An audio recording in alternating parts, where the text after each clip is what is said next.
Bem-vindos de volta.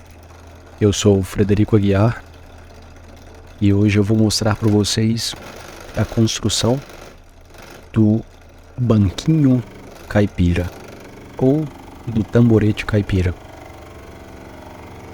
Geralmente no interior do Brasil nós costumamos chamar estes bancos baixos, estes bancos menores de tamborete. E eu fiz para minha filha, a Esther. A Esther está com 7 anos de idade. E eu fiz um banquinho para ela e fiz um banquinho para o meu outro filho, um outro tamborete, o Vicente, e que eu mostro para vocês em um vídeo posterior. Eu tinha um pedaço ainda de prancha de muiracatiara e eu utilizei para fazer um outro projeto, um outro banco, que está aqui no vídeo, no canal. É só clicar aqui no card que vocês vão ter acesso à construção desse outro banco. Então eu tinha sobras de muiracatiara e eu resolvi utilizar na construção desse tamborete. Essas pranchas tinham cerca de 6 centímetros de espessura, o que era ideal para fazer o tampo, o assento e as pernas deste tamborete. Bom, as pernas foram criadas inicialmente em um formato que eu pudesse depois transformá-las em cilindros no torno mecânico que eu tenho na minha marcenaria. Portanto, eu cortei alguns pedaços, mais ou menos de 50 centímetros de comprimento. Eu cortei inicialmente 3, Como esse banco era redondo, eu inicialmente pensei em fazer com 4 pés, mas depois eu resolvi fazer com 3 apenas. Então depois de cortar e aparelhar estes pés, eu os trouxe para o torno mecânico. E no torno mecânico eu deixei mais ou menos com 35 centímetros de diâmetro. Esse diâmetro respeita a fresa Forstner que eu tenho aqui na marcenaria.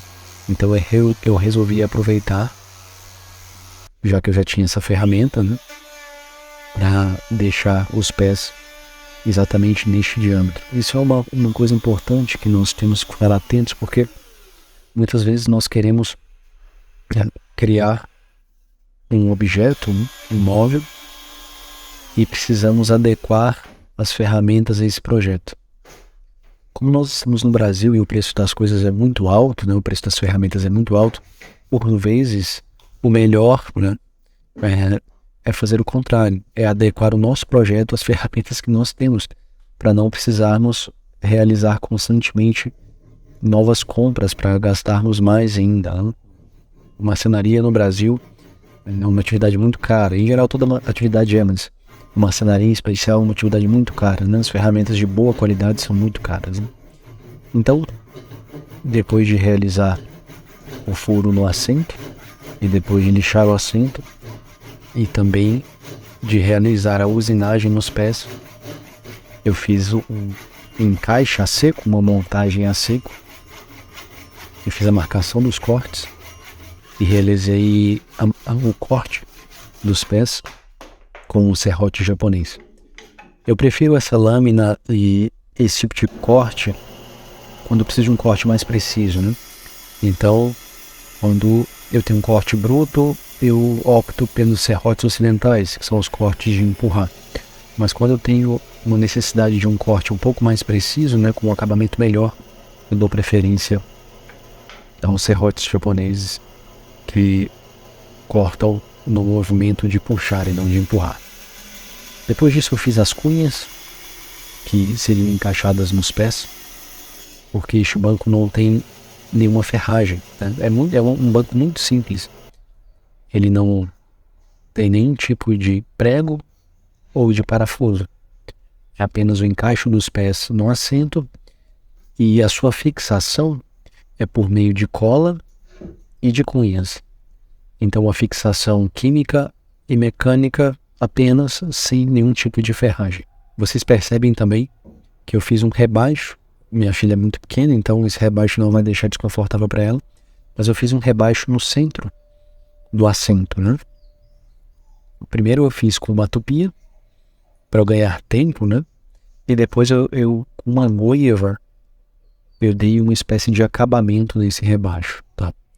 Eu gosto do aspecto da criação de relevo que a goiva nos traz, né? Eu acho muito mais interessante do que a própria lixa. Eu gosto muito do acabamento em metal.